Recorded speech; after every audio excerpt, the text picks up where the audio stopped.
주안의 하나 4부 방송입니다. 4부에는 거짓 신들의 전쟁이라는 책을 통해 우리 안에 숨어있는 우상들을 마주하는 시간인 책 읽는 그리스도인과 은혜의 설교 그리고 성경의 인물들과 사건을 만나는 바이블 드라마가 준비되어 있습니다. 먼저 책 읽는 그리스도인으로 이어집니다.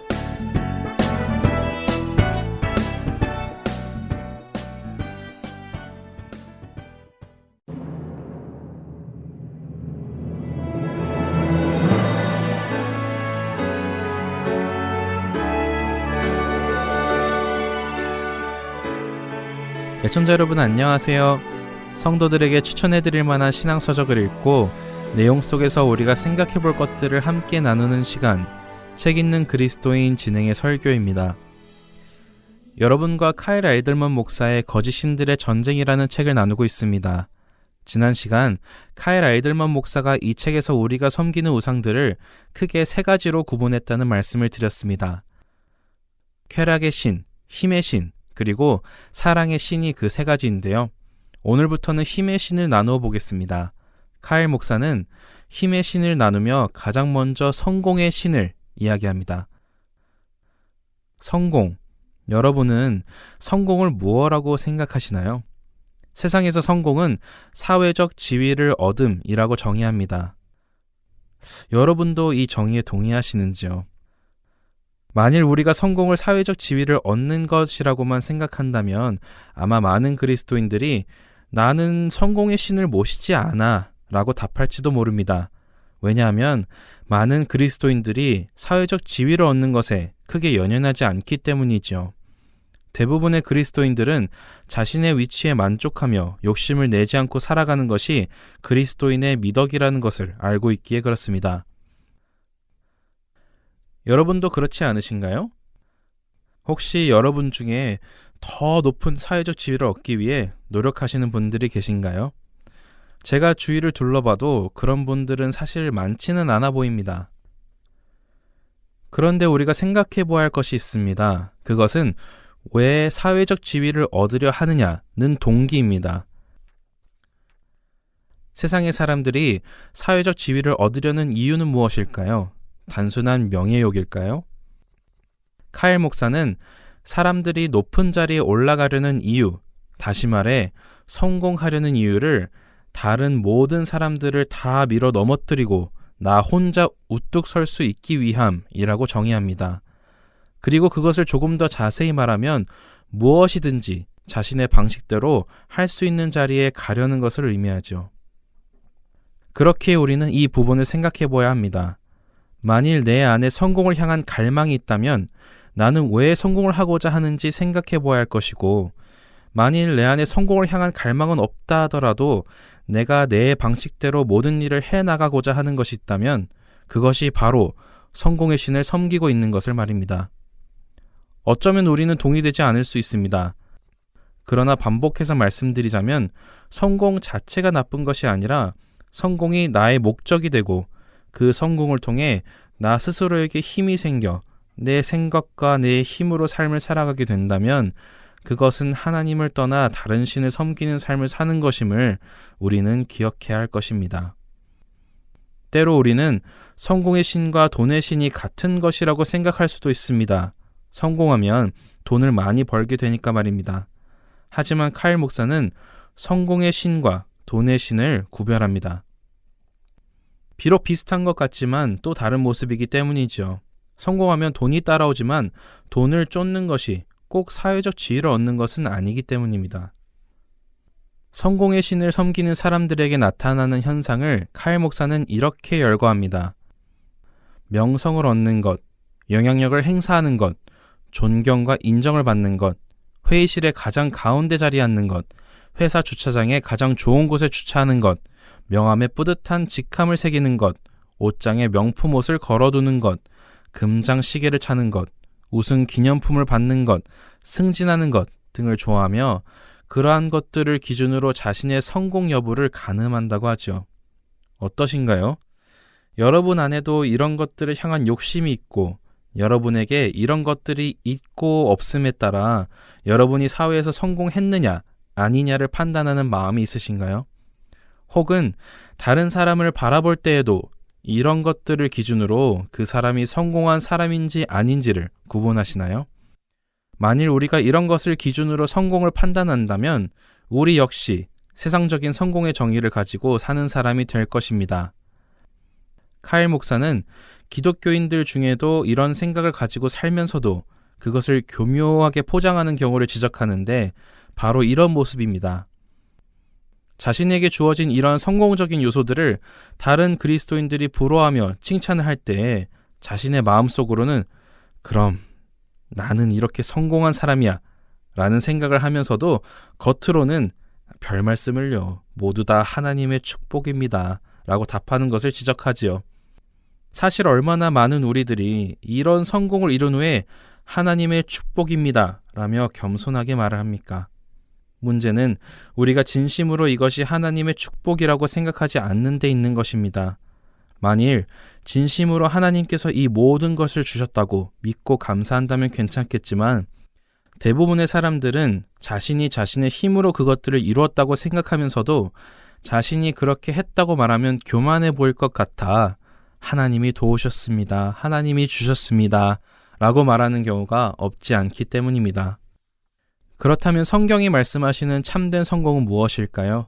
카일 목사는 세상의 성공은 다른 누군가의 도움을 필요치 않은 자리에 가는 것, 자기 자신의 힘을 의지하며 충분히 살 수 있는 것, 내세울 만한 모든 것들을 다 가진 것처럼 행동하는 것에 있지만 예수님 안에서 성공한 사람은 그렇게 모든 것을 스스로 가지고 있는 사람이 아니라 자신의 힘으로는 아무것도 할 수 없는 것을 깨닫는 사람, 하나님의 도우심이 절실히 필요한 것을 알고 고백하는 사람이 성경적인 성공이라고 설명하십니다. 여러분은 동의가 되십니까? 내 스스로 아무것도 할 수 없다는 것을 깨닫는 상태, 그래서 주님의 도우심이 절실히 필요하다고 주님께로 나가는 상태, 그 상태가 성공이라는 것이 말입니다. 예수님은 마태복음 5장에서 백성들을 향해 복 있는 사람에 대해 말씀하십니다. 기억하시죠? 예수님이 복이 있는 사람이라고 말씀하시는 그 사람들은 어떤 사람들입니까? 자신의 힘으로 모든 것을 이루어 아무 도움이 필요 없는 사람들이었습니까? 그렇지 않았죠. 예수님이 말씀하시는 참된 복이 있는 사람들은 심령이 가난한 자, 애통하는 자, 의에 줄이고 목마른 자, 의를 위해 박해를 받는 자들입니다. 무엇을 가진 자들이 아니라 오히려 없는 자들이었습니다. 바로 그런 자들에게 주님은 모든 것이 되어주시기 때문에 그런 상태에 있는 사람이 진정한 성공한 사람인 것입니다. 나는 세상에서 성공한 사람인가 아니면 하나님의 나라에서 성공한 사람인가 깊이 묵상해보는 우리가 되기 바랍니다. 책에 있는 그리스도인 마치겠습니다.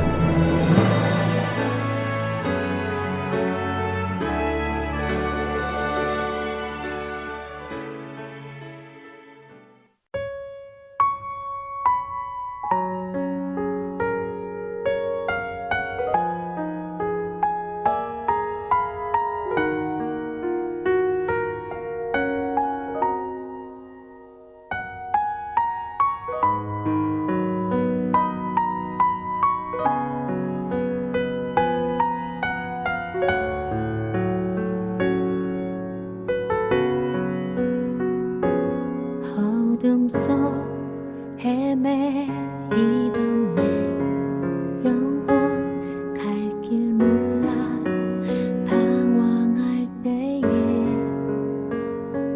주의 십자가 영광의 그 빛이 나를 향해 비추어 주셨네.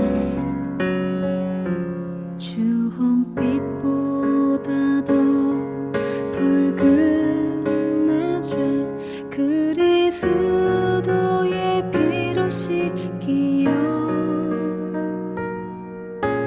완전한 사랑 주님의 은혜로 새 생명 주께 얻었네.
십자가의 그 사랑 능력 아니면 나서지 못하네.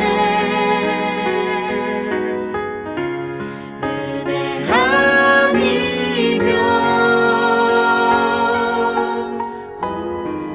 나서지 못하네.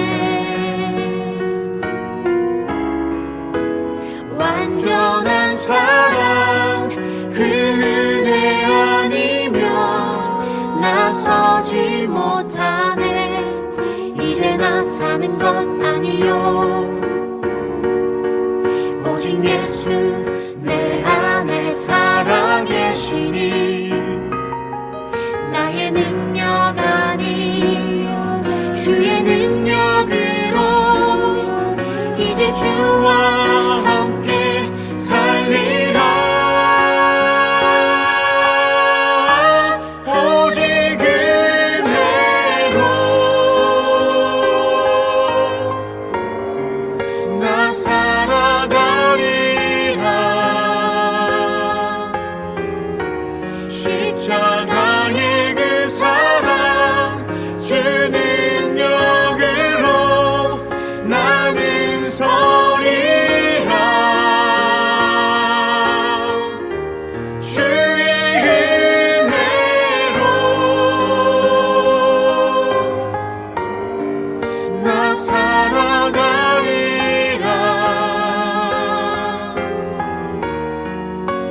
십자가 사랑 그 능력으로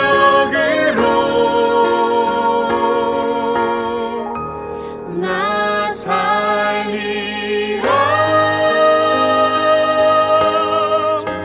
주 은혜로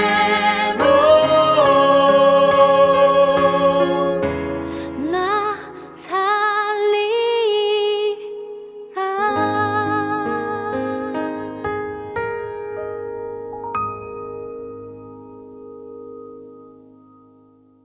오늘은 서울 세문안교회 이상학 목사님께서 민수기 14장 6절에서 10절의 말씀을 본문으로 하나님의 마음에 새겨진 후에야 라는 제목의 말씀 전해주십니다.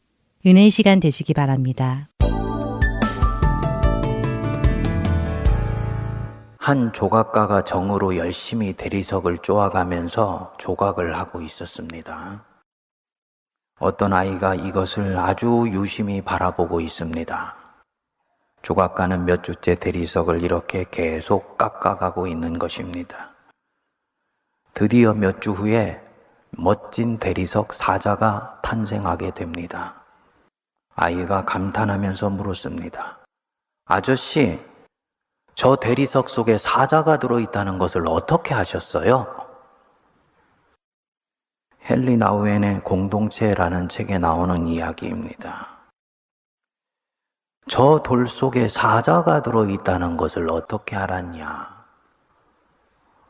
돌 속에 사자가 들어있었던 것이 아니고 조각가의 마음속에 사자가 들어있었던 것이지요.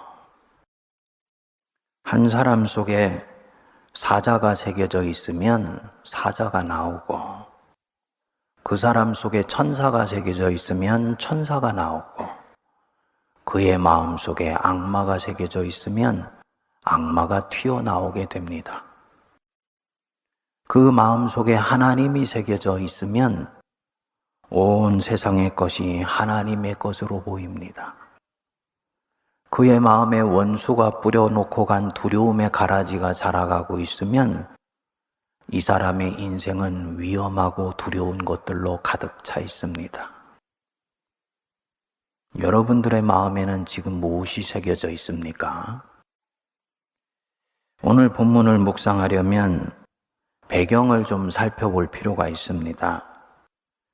하나님께서 모세를 통해서 이스라엘 백성을 바로의 압제로부터 해방시키시고 약속의 땅 가나안 땅으로 이끌어 가세요. 하나님의 계획은 명료해요. 가나안 땅에서 하나님이 통치하시는 아름다운 공동체를 만들어서 이 백성들에게 주시는 거예요. 그래서 이곳에서 자기 백성이 거룩하고 윤택하고 행복하게 살기를 원하세요. 그런데 하나님이 이 애굽의 압제에서 해방된 자기 백성을 가나안 땅으로 바로 이끌어 들이시질 않으시고 어디를 거쳐가게 하십니까? 광야를 거쳐서 가나안 땅으로 들어가게 하십니다. 왜 그러셨을까? 왜 하나님이 약속의 땅에 즉시 아름다운 공동체를 주시지 않고 광야를 통해서 들어가게 하셨을까? 하나님으로 볼 때 대단히 위험스러운 선택입니다. 자기 백성이 이 광야에서 견디기 힘들어서 시험이 들 수도 있는 모험스러운 선택을 하신 거예요. 실제로 이 광야로 들어간 1세대는 오늘 본문에 나오는 이 모세와 갈렙과 여호수를 제외하고는 전부가 다 광야에서 쓰러져 인생을 마무리했어요. 자기 백성이 이 광야를 견디지 못해서 영적인 행로에서 탈선할 수도 있다는 거, 우리 하나님이 모르실 리가 없지요. 그런데도 하나님은 이렇게 하셨습니다. 왜냐? 이 광야가 약속의 땅에 들어가는 선결 조건이기 때문이에요. 이 광야에서 어떤 것을 해결해야 비로소 약속의 땅 가나안 땅에 들어가서 온전한 공동체를 이루고 행복하게 살 수 있다고 보신 것입니다. 그러니까 광야를 지나는 것은 아름다운 공동체를 이루는데 선행 조건이라는 얘기지요. 만일 이 광야가 약속의 땅을 위해서 굳이 필요 없다면 하나님 자신이 이런 모험을 감행하시지 않았을 것입니다. 하나님은 내가 내 인생을 사랑하는 것보다도 더 나를 사랑하시는 하나님이세요. 그분은 절대로 자기 백성에게 불필요한 고난과 고통을 주시지 아니하세요. 그런 하나님이 왜 굳이 자기 백성을 이 험한 광야로 먼저 밀어넣으셨을까요? 광야야말로 사람이 하나님을 새겨넣기에 가장 적확한 장소이기 때문입니다. 서두에 마음에 무엇을 새겨넣었느냐가 무엇이 나오느냐를 정한다 그랬지요. 마음에 하나님이 새겨지면 이 사람에게서는 하나님의 것이 흘러나와요. 그래서 이 사람의 존재의 영향력으로 세상에 하나님의 것이 흘러나가게 됩니다. 그러니까 이 광야는 조각가가 조각을 하는 것처럼 하나님 자신이 자기 백성의 가슴 속에 하나님을 새겨놓기에 가장 탁월한 곳입니다. 그리고 이 광야에서 하나님 새겨넣는 작업이 되어야 비로소 그 사람은 약속의 땅에 들어가서 하나님의 통치에 순응하면서 하나님의 나라를 아름답게 빚어갈 수가 있는 것입니다. 질문이 나오지요. 왜 광야여야지 하나님이 새겨지는가?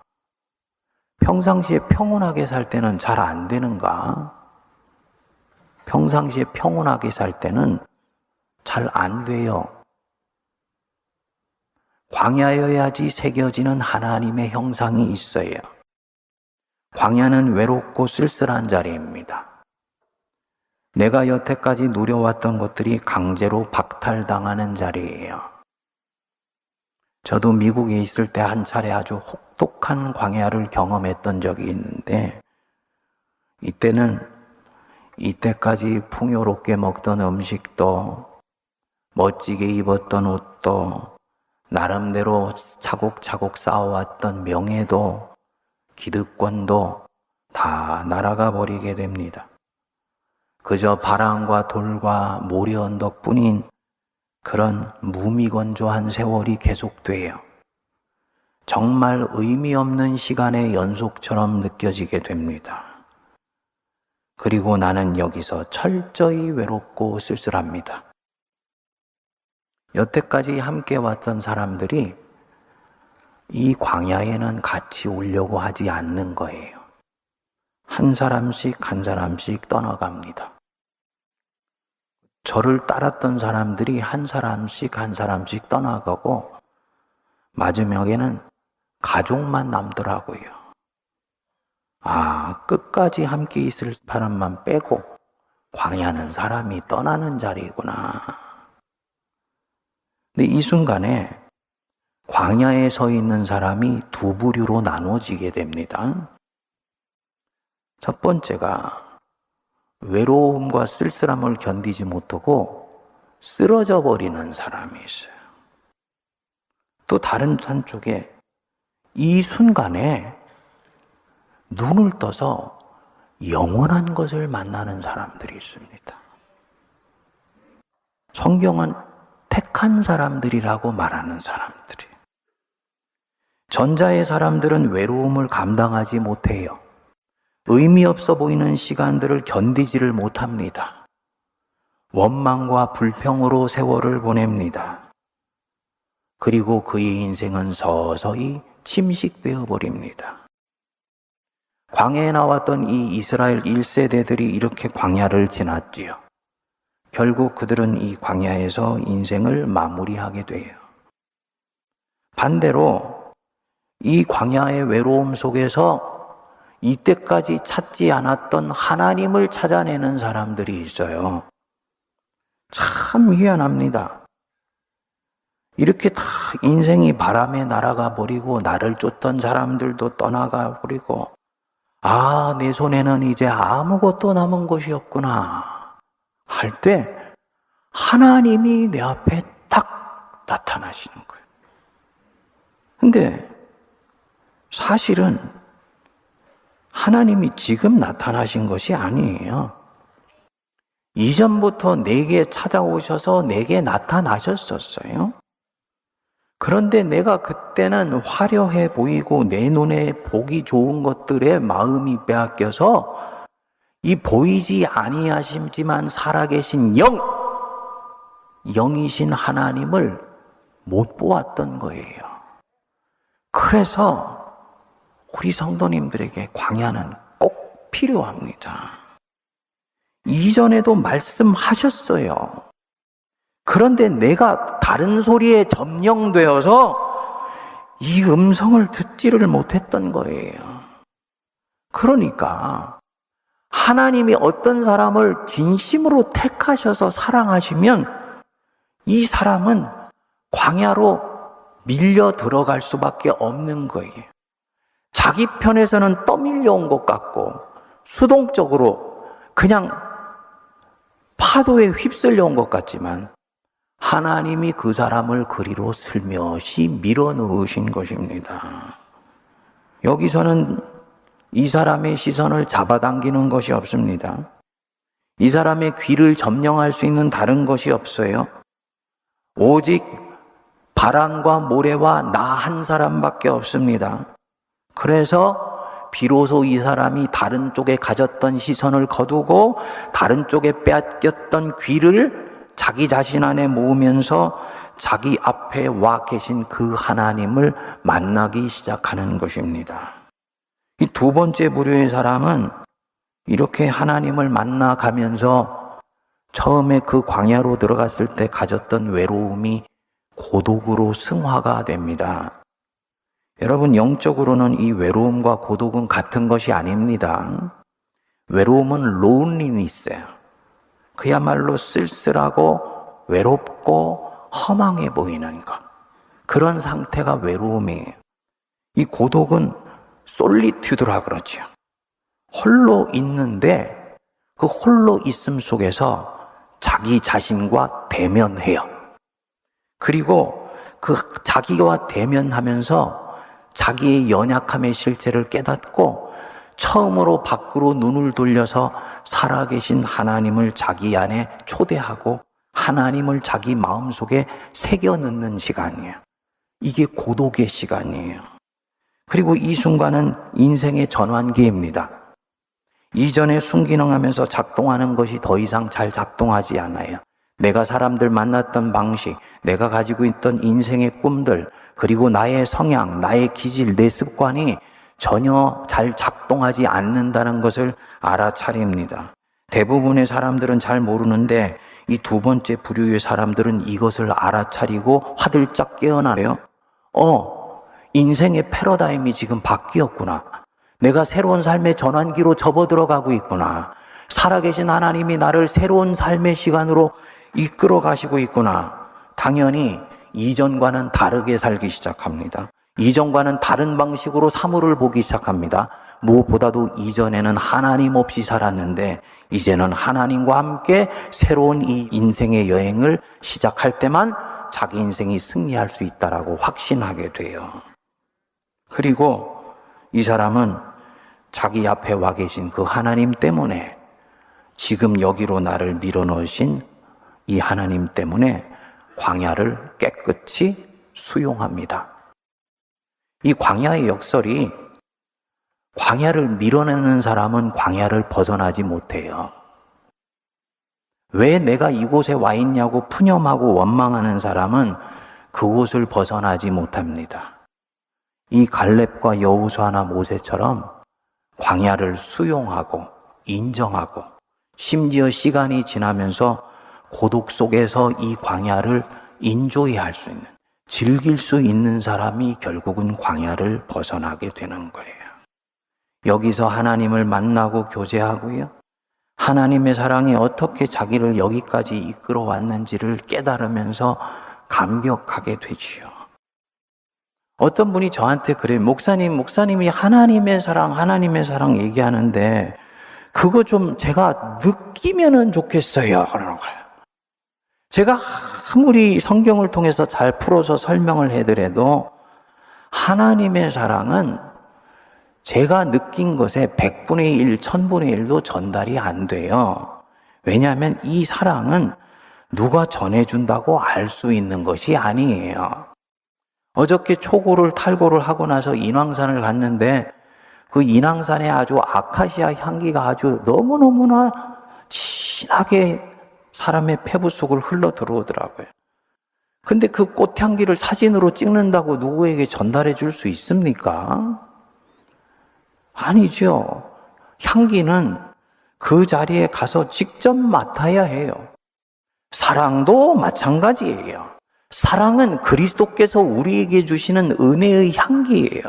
이것은 내가 직접 맡고 경험하고 체험해야 됩니다.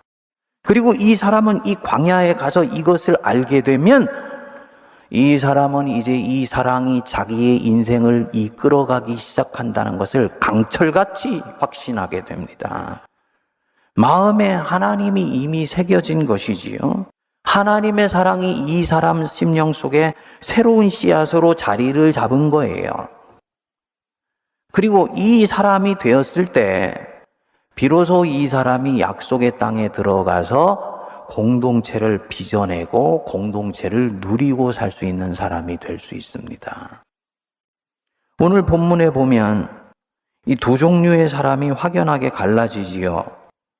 광야 40일을 지나서 드디어 광야의 끝인 바란 광야에 이르렀습니다. 하나님이 이스라엘 12지파 중에서 12명의 정탐꾼을 뽑아서 가나안 땅에 미리 정탐하게 했어요. 희한하게도 같은 장소에 가서 같은 상황을 같은 시간에 보고 왔는데 이 12명의 정탐꾼의 보고가 너무너무 다른 거예요. 10명의 정탐꾼은 말합니다. 그 앞장에 민수기 13장 27절 28절 보시면 당신이 우리를 보낸 땅에 간즉 과연 그 땅에 젖과 꿀이 흐른다. 정말 말한 대로 좋은 땅이다. 그 얘기지요. 그런데 28절 보십시오. 그러나 그 땅 거주민은 강하고 성읍은 견고하고 심이 크다. 33절에 보면요. 우리는 스스로 보기에도 메뚜기 같았다. 그 땅 거주민은 워낙 크고 장대하고 그 성들은 견고해서 우리는 그 땅에 들어가 싸워 이기기가 불가능하다. 라고 보고를 한 것입니다. 나머지 2명 갈렙과 여호수아는 전혀 달리 봅니다. 13장 30절 보시면 우리가 곧 올라가서 그 땅을 취하자 능히 이기리라. 이 10명의 보고를 받고 온 이스라엘 백성들이 통곡을 하면서 마음을 돌이켜서 애굽으로 돌아가자고 하니까 이 마음을 돌이키려고 이 갈렙과 여호수아가 몸부림을 치면서 14장 8절에 이렇게 말씀을 해요. 우리 같이 한번 읽어보겠습니다. 여호와께서 우리를 기뻐하시면 우리를 그 땅으로 인도하여 들이시고 그 땅을 우리에게 주시리라. 이는 과연 젖과 꿀이 흐르는 땅이니라. 보십시오. 한쪽은 같은 사물을 보았는데 하나님이 그 땅 우리에게 주실 땅이니까 두려워하지 말고 들어가서 정복하자 하고 말을 하는 거예요. 근데 다른 한쪽은 그 땅 사람들은 힘이 크고 성은 견고하고 그들에 비교하면 우리는 메뚜기와 같은 존재니까 이 싸움은 해봐도 이미 소용이 없는 싸움이라는 게 판가름 났다. 여러분, 뭐가 이렇게 현상을 보는 관점을 달리 보게 만듭니까? 뭐가 같은 사물을 같은 시간에 같은 사람들이 봤는데 전혀 다르게 보게 만듭니까? 그 마음에 하나님이 새겨져 있느냐 없느냐가 보는 관점을 갈라요. 성도님들의 지금 마음속에 무엇이 새겨져 있나요? 사자가 새겨져 있나요? 하나님이 새겨져 있나요? 아니면 고집스럽게 꺾이지 않는 내 자아가 새겨져 있습니까? 이것이 결국은 사물을 보는 관점이 달라요. 광야를 지날 때도 마찬가지입니다. 이들은 같이 광야를 지나갔어요. 같이 외로워했고 같이 쓸쓸하였습니다. 같이 눈물 젖은 빵을 먹었습니다. 그런데 한 부류는 외로움 속에서 하나님을 만났어요. 그리고 그분의 사랑을 온몸으로 체험하면서 이 외로움을 고독으로 승화시켜냅니다. 반면에 다른 한 부류는 그 외로움 속에서 불평하고 원망하면서 세월을 보냅니다. 이 광야가 하나님을 만날 수 있는 절호의 기회라는 것을 알지를 못하고 자꾸 하나님을 밀어내려고만 하지요. 그래서 결국은 하나님이 옆에 계시지만 그를 만나지도 못하고 하나님의 사랑을 외면해 버린 것입니다. 결국은 이 바람 광야에서 마지막 고비를 넘기질 못하고 여기서 쓰러져 갑니다. 그들은 약속의 땅에 들어가 참된 공동체를 얻지를 못합니다. 뭘 말하는 것이냐? 첫째로, 광야는 옥석이 가려지는 곳이다. 어떤 게 옥이고 보석이고 어떤 게 길가에 채이는 돌멩인지 그것은 이 광야에서 가려진다. 광야는 무조건 좋은 곳이 아닙니다. 내 인생에 찾아온 광야가 무조건 영적으로 선한 것이 아니에요. 가끔 사람들 중에 과거에 무지하게 고생하면서 산 분들이 계세요.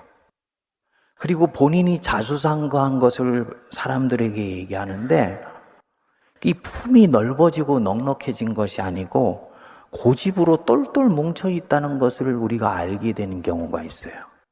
광야를 지나가면서 자기 에고가 강해진 거예요. 광야는 기회이지 영적으로 반드시 우리에게 좋은 결과를 주는 것만은 아니에요. 이 광야에서 외로움을 경험하느냐, 고독을 경험하느냐, 이 광야에서 살아남을 길만을 찾아가려고 그러냐, 아니면 나를 살게도 하시고 죽이기도 하실 수 있는 하나님을 만나느냐가 관건입니다. 광야에서 외로움을 견디지 못하고 악화되어서 쓰러져 가는 사람들이 부지기수입니다. 그런데 그 중에 몇 사람들이요, 이 광야를 밀어내지 않고 받아들입니다. 왜 내게 이런 광야가 찾아온 거야? 저항하지 않고 하나님이 주신 것이라고 믿고 받아들이고 수용해요. 그리고 홀로 있는 순간에 하나님을 찾아갑니다. 하나님의 사랑을 여기서 배우고 깨치죠. 두 번째로는 홀로 있을 수 있는 자가 비로소 공동체에서도 같이 있을 수 있어요. 홀로 있으면서 고독하게 하나님을 만나본 사람, 하나님을 경험해 본 사람, 이 사람이 더불어서 함께 살아갈 수 있습니다. 홀로 있으면 힘들다. 홀로 있으면 외롭다. 그래서 나는 홀로 있는 것이 싫다. 그래서 홀로 있을 때는 자꾸 뭔가를 하려고 그런다. 근데 하나님을 만나려고 하지는 않는다. 그는 더불어 함께 같이 있을 수 없습니다. 이런 면에서 이 이스라엘은 믿음이 없기 때문에 약속의 땅을 얻지 못한 것도 있지만 광야에서 홀로 하나님을 만나지 못했기 때문에 가나안 땅에 들어가서 공동체를 가질 자격도 그때 상실한 것입니다. 여러분, 이 대목은 현대 사람들에게 많은 것을 시사해 줍니다. 오늘날 사는 사람들이 마음속에 있는 주된 정조가 뭐냐라고 물으면 대부분이 거의 생각도 안 하고 대답한다 그래요. 외로움이라고, 쓸쓸함이라고. 20대는 20대대로, 30, 40대는 30, 40대대로, 50대 인생의 전환기에 오면은 그들대로, 그 다음에 67대 소위 나이가 많아지면 또 외롭고 쓸쓸하다 그래요. 그래서 우리는 애정을 주고받을 수 있는 곳을 찾아서 온 세상을 배회하고 방황을 합니다. 내 쓸쓸함과 외로움을 견딜 수 없어서 내 옆에 누군가를 만나서 그것을 달래보려고 그래요. 사람을 만나서 잡담하고 웃고 떠들지요. 그런데 홀로 있을 때 이미 내 속이 허하고 내면에 채워진 것이 없기 때문에 그렇게 나누는 그 대화와 잡담은 너무나 공허합니다. 두세 시간을 실컷 얘기하고 돌아오는데도 가슴에 솔바람이 불어요. 그리고 또다시 집에 가서는 이 외로움을 달래줄 뭔가를 다시 찾아서 컴퓨터를 켜고 인터넷 세계를 또 배회하는 거예요. 그랬던 사람들이 아주 우연히 교회라는 곳에 접속되어서 교회를 나오기 시작을 합니다. 교회 안에는 사랑이 있다고 그러고 교회는 세상보다도 훨씬 따뜻하여서 내 자신을 무장해제할 수도 있고 그런 사랑을 받을 수도 있다고 생각하고 교회를 오는 거예요. 이런 면에서 우리가 교회를 찾아오는 첫 열망은 분명합니다. 우리는 조직을 원하는 것이 아니고 우리는 뭔가 일할 곳을 찾는 것이 아니고 우리는 더불어 함께 따뜻하게 있을 수 있는 사귐을 원하는 것입니다.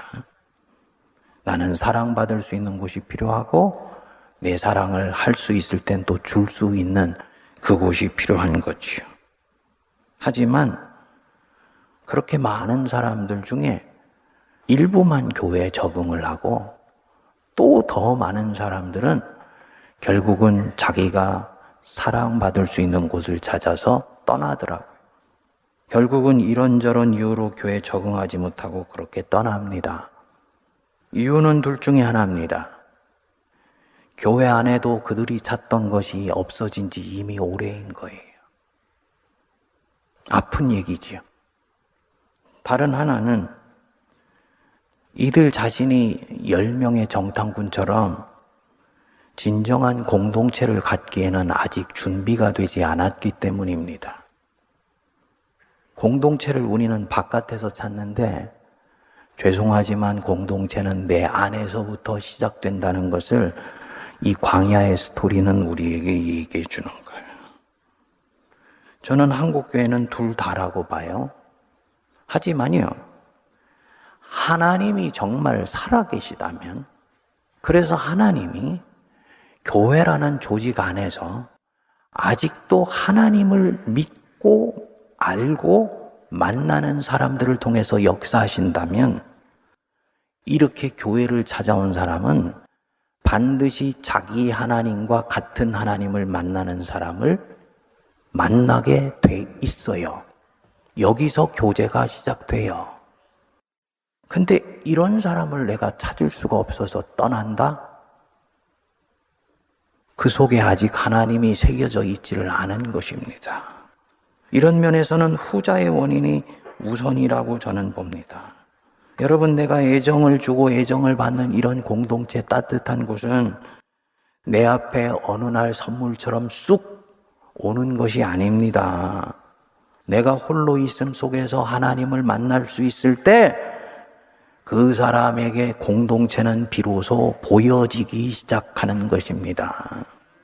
외로움을 고독으로 승화시켜낸 사람, 살아계신 하나님을 내 가슴 속에 조각해낸 사람, 내 심장과 내 마음을 하나님께 맡겨서 하나님께서 내 인생을 통해서 당신 자신을 내 마음 속에서 조각할 수 있도록 허락해 준 사람, 이 사람이 나와 똑같은 하나님을 만나고 있는 사람을 찾아내어서 교제할 수 있게 돼요. 거기서 주님 안에서의 아름다운 사랑이 시작되는 거예요. 교회가 바로 그런 곳입니다. 교회가 뭐냐? 죄송하지만 교제를 먼저 주는 곳이 아닙니다. 교회는 홀로 있음을 두려워하지 않게 안내해 주는 곳이야. 외로움을 고독으로 승화할 수 있도록 힘을 넣어 주시는 곳이에요. 그래서 이 홀로 있음 속에서 하나님을 찾게 해주고요. 이 쓸쓸함 속에서 하나님을 만나도록 안내해 주어서 사람 자신을 바꿀 수 있게 해주는 거예요. 혼자 있다는 거, 그거 나쁜 것이 아니구나. 이것은 영이신 하나님을 만나는 기회가 되는 곳이구나. 이것을 알게 해주는 곳이 교회예요. 혹시 여러분 중에 지금 나는 혼자다 라고 생각하는 분이 계십니까? 그분은 아마도 외롭고 쓸쓸할 것입니다. 그리고 그분은 제가 진단할 때는 광야에 지금 들어와 있는 분이세요. 여태까지는 어떻게 이 광야를 다루었는지 모르지만 이제부터는 이 광야에서 사람을 찾지 마십시오. 그는 절대로 내 외로움을 달래줄 수 없습니다. 그래서 내가 교회를 찾아왔냐? 그는 교회를 곧 떠나게 될 것입니다. 교회가 내게 좋은 공동체가 되어줄 수 있는 그런 곳이어도 그 공동체를 볼 수 있는 안목이 아직 새겨져 있지 않기 때문이에요. 아름다운 사랑과 아름다운 모임이 옆에 와 있어도 그는 찾아내지를 못합니다. 하나님이 마음에 새겨져 있지 않기 때문에. 그래서 저는 성도님들에게, 이런 분들에게 도전합니다. 교회에서 먼저 교제를 찾지 마세요. 사람들의 따뜻한 시선을 찾아 나가지 마세요. 하나님을 먼저 찾으시기 바랍니다. 예배의 순서를 따라가지 마세요. 한 순서를 따라가는 게 중요한 게 아니고 각 순서에서 역사하시는 하나님의 숨결, 이것을 내가 갖는 게 훨씬 중요합니다. 홀로 있는 시간이다. 독방에 들어가서 지금부터 일주일만 내 옆에 계신 하나님 찾아보십시오. 주님이 느껴지지도 않고 만져지지도 않고 들려지지도 않는데 주님 좀 내게 찾아와 주십시오. 제가 이때까지는 사람을 찾아가지고 공동체를 찾아갔는데 주일에 주신 말씀 붙들고 한 주일만 내가 하나님 찾아가기를 원합니다. 내게 나타나 주십시오. 기도해 보시기 바랍니다. 그리고 말씀이 기록된 성경을 읽고 묵상해 보세요. 반드시 하나님 말씀하십니다. 반드시 내 옆에 이미 와 계셨던 그 하나님을 발견하게 됩니다. 이 사람의 영혼은 살아나기 시작하고 이 사람의 영혼은 밝아지기 시작합니다. 그리고 어느 순간부터 홀로 있는 것이 두렵지 않고 즐거운 시간이 돼요. 하나님이 마음에 새겨 넣어졌기 때문입니다. 그리고 이 사람이 이제 비로소 공동체를 가지며 공동체를 연습하며 공동체를 함께 빚어나갈 가나안 땅에 들어간 사람이 된 것입니다. 그 은혜가 각 사람에게 임하게 되기를 주님의 이름으로 축복드립니다.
선행으로 서로를 격려해 따스함으로 보듬어 가리.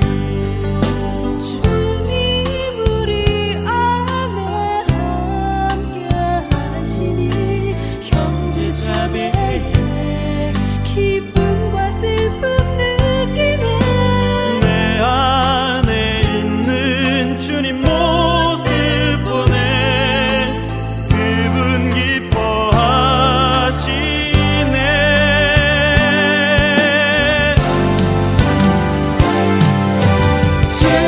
주님을 통해 계획하신 일 부족한 입술로 찬양하게 하신 일 주님을 통해 계획하신 일 너를 통해 하실 일 기대해.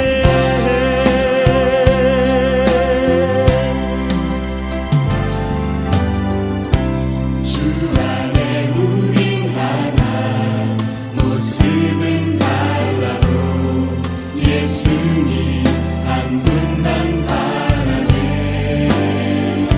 사랑과 선행으로 서로를 격려해 따스함으로 보듬어 가리. 주님 우리 안에 함께 하시니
하트앤서울 복음방송은 더 나은 방송과 더 많은 방송을 제작하기 위해 편집 봉사자를 찾고 있습니다. 매주 3시간의 시간을 헌신하실 수 있는 분들은 사역에 동참하실 수 있습니다. 컴퓨터가 익숙하지 못한 분들을 위한 기초 편집 교육도 준비되어 있습니다. 사역에 동참하시고 싶은 분들은 전화번호 602-866-8999로 연락 주시기를 부탁드립니다. 하나님의 은혜에 감사하여 나의 시간을 드릴 수 있는 여러분들의 많은 참여를 기다립니다.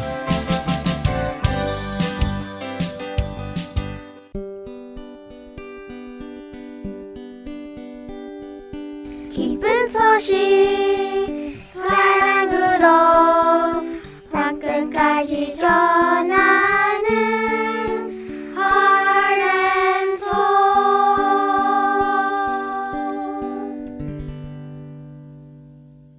계속해서 바이블 드라마로 이어집니다.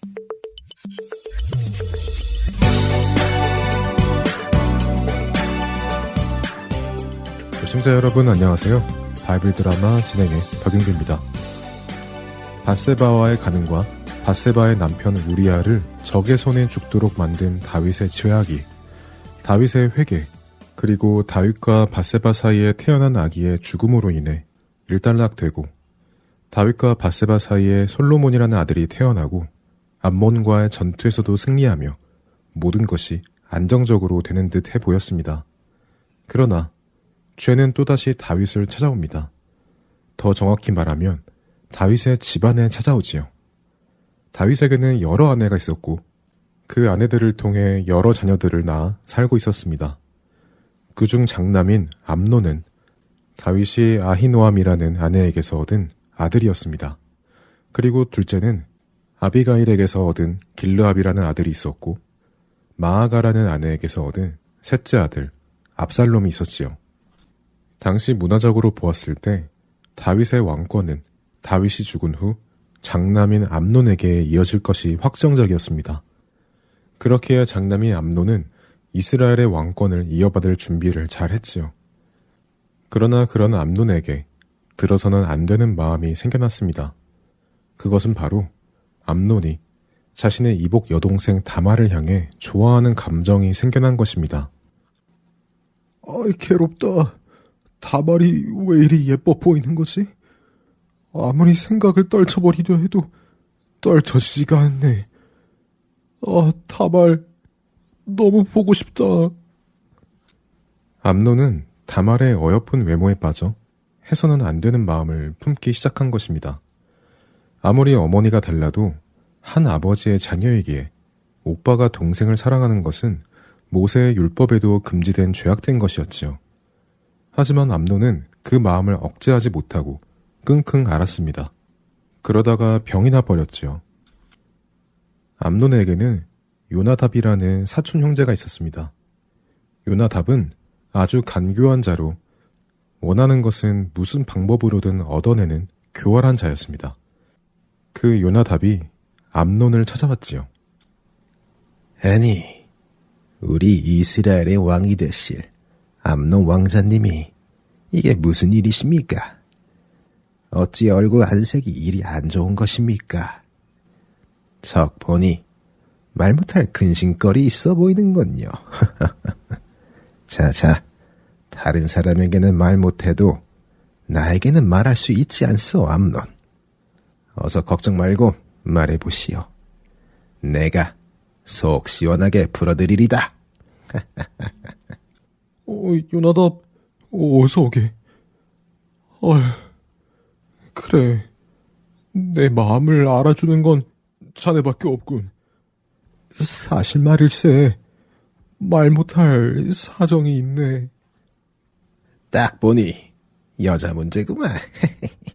자자, 어서 말을 해보시구려. 무슨 일인지. 요나답, 사실은 내가 배다른 여동생 다말을 사랑하게 됐네. 하지만 여동생이니 어찌할 수도 없고, 특히 다말의 오빠 압살롬, 그 녀석의 성격이 보통이 아니니 걱정이네. 저런 이거 아무리 배다른 동생이라 해도 형제는 형제인데 그거 쉽지 않겠군요.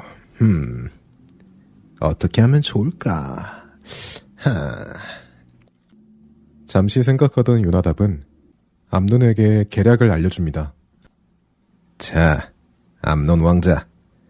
이렇게 상사병에 걸려 시름시름 앓고 있으니 아마도 다윗 왕께서 장남이 암논 왕자를 문병 오시지 않겠소.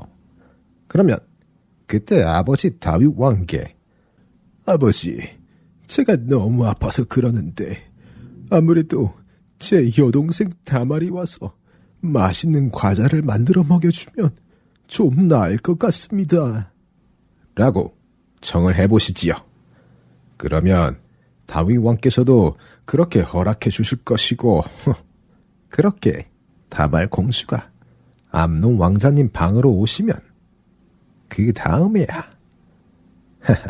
뭐 말씀 안 드려도 잘 아시겠죠? 오, 그래. 그렇게 하면 나와 다말 단둘이 있을 수 있겠군. 요나답, 고맙네. 자네는 역시 내 좋은 친구야. 암논은 요나답의 그런 계략을 듣고는 정말 아버지 다윗 왕에게 부탁을 했습니다. 다윗 왕도 별다른 생각 없이 암논의 그런 청을 허락해 주었지요. 그렇게 하여 다말이 배다른 오라버니 암논을 병문안하기 위해 찾아옵니다. 저 다말 공주, 사실 내가 다말 공주를 사랑하오. 그러니 나를 받아주시오. 네? 저를 사랑하신다고요? 그게 무슨 말씀이십니까, 암논 왕자님? 비록 우리가 어머니가 서로 다르지만 여전히 우리는 한 아버지의 자녀들입니다. 암논 왕자님은 저의 오라버니지요. 부디 그런 말씀 마십시오. 그렇게 하시면 저를 욕되게 하는 것이며 이스라엘 민족 안에서 결코 해서는 안 되는 일을 하시는 것입니다. 아무리 법이 안 된다고 해도 내 마음은 돌이킬 수 없소. 나는 다말 공주와 꼭 동침을 하고 싶소. 자, 어서 이리 오시오. 정말 어리석은 분이시군요. 당장 눈앞의 정욕 때문에 되돌릴 수 없는 죄를 범하지 마십시오. 오라버니 마음에 그렇게 힘드시다면 아버지와 먼저 상의해 보십시오. 아버지께서는 지혜로운 분이시니 현명한 결정을 내려주실 것입니다.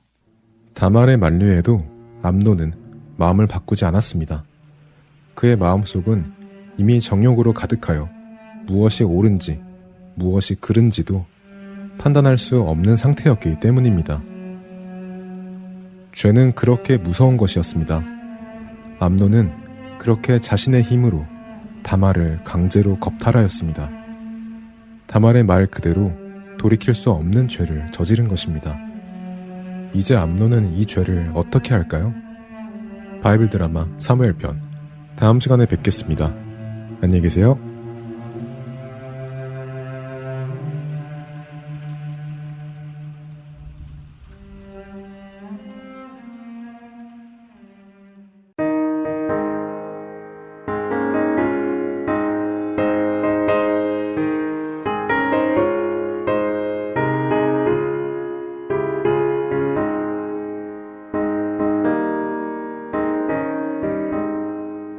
너희 죄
주안의 하나 4부 준비된 순서는 여기까지입니다. 주님을 더 사랑하는 한 주 되시길 소망합니다. 안녕히 계세요.